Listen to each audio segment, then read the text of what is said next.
Hello and welcome back, Commanders and Commanderettes. Chesty Puller here with the new Shadow Ops 70s for March 2018. Yesterday when I got back from vacation, I started the 95s. I put a video out on that. And today I took a look at the new 70s, and I did this one, and I'm just going to do the 95s from now on. I'd rather do 195 than two of these 70s. They're not too bad, and this is just my first try. I don't know if I'm going to try it again. I got through it with no damage. I didn't really know what to expect here, but apparently this single tank does come out, and I may not improve on this, like I said, unless I really just need a 70. And in this case, I did need a 70 because I had repeated the 95s and ended up needing a 70. So I said, well, let me go ahead and do this. I actually think I like these better than the last version of the 70s. And maybe they lowered the difficulty on them just a little bit. It wasn't much. They're very similar to the other 70s in difficulty, but a little bit they might have lowered it. The main thing you really have to watch out for here is that railgun has an absorption turret, so it's going to take a couple of hits to take out the railgun. That was the difficulty here that I noticed. So what I did was took out the railgun with ground and air.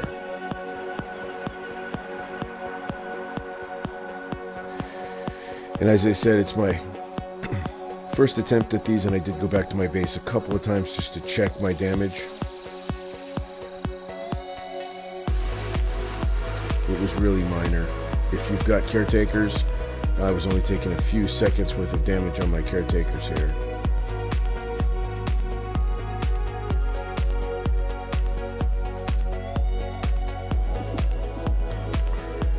The other difficulty here is the Vercraft helicopters. It's their version of their Valiants, and those things, if they do strike you, they can take out a caretaker in like faster than anything else can take out a caretaker. They fire rapidly and they have a powerful hit.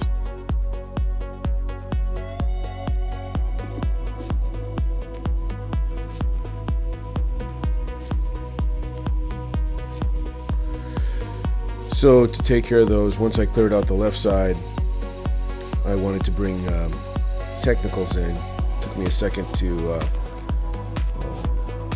retreat my other things. I have too many technicals in here to deploy them when other things are deployed.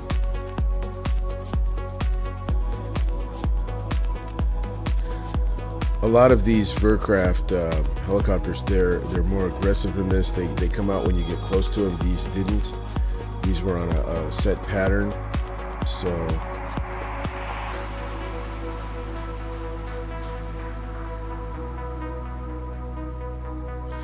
and here I was just checking to see if any anti-air guys would come out like they did in the previous base, so that I could use them to launch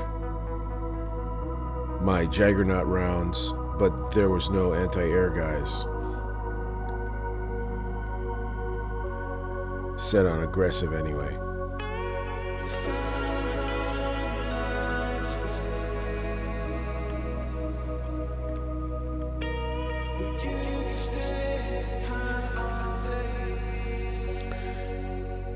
So here's where Weaver came into play again. I just this is going to take 2 hits here, so you can't leave Weaver there for too long because this is a powerful railgun. In addition to that, you had other things coming out, so I had to end attack there. I was expecting it to be free repair on Weaver, but it wasn't. So then I decided, well, there's not a lot of anti-air there, so let me see what I can do about bringing some Furies in. There was just enough anti-air there to cause me 8 minutes worth of damage, about 2 minutes each on each of the 4 Furies that I used.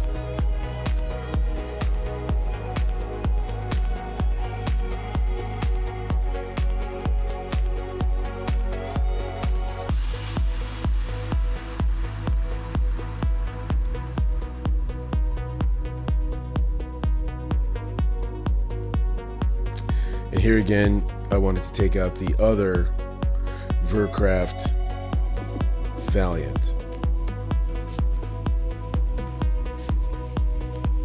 It's a little more aggressive here because the railgun was gone. Like I said, that railgun is highly protected, and that's going to probably be the most difficult thing that you can use there. Instead of using the Furies, what I would recommend is using either Valiants to take out the railgun, or maybe even better yet,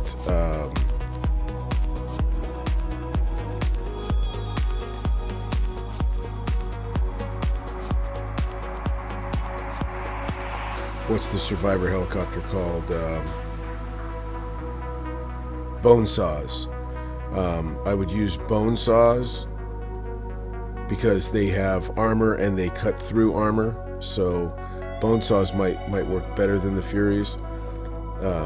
Anti-air seems to get to the Furies fairly well once they get past the protective drones, and those anti-air that they have, those Vercraft anti-air, have a lot of splash damage, so they'll get through.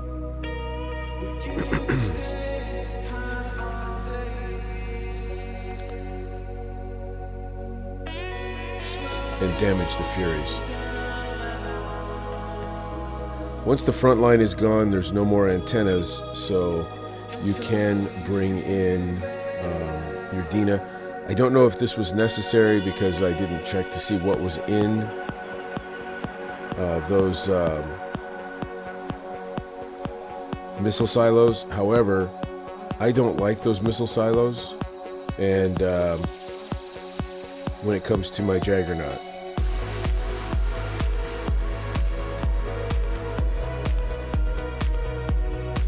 And I assume that they know that you're using your Jaggernaut now, so they'll probably have something in there that would be anti-unique or something that would cause a lot of damage.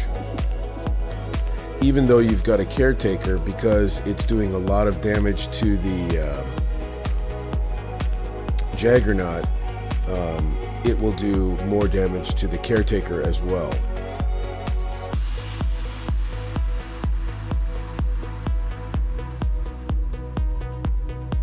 So that it might not be free repair on your Caretaker if you were to get shot by one of those missiles. But the rest of everything else in here is fairly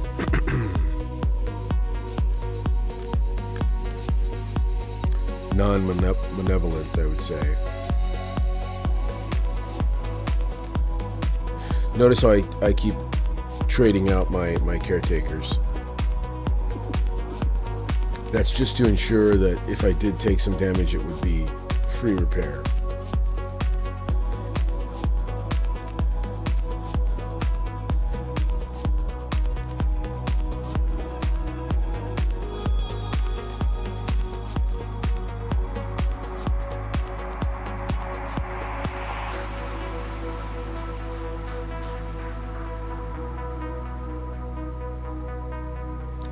And at this point, I didn't even really need a Caretaker in there, but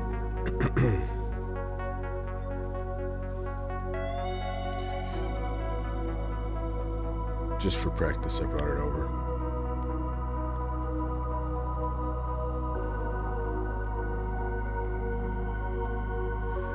Some kind of a weird glitch here. It didn't give me my prize, and additionally,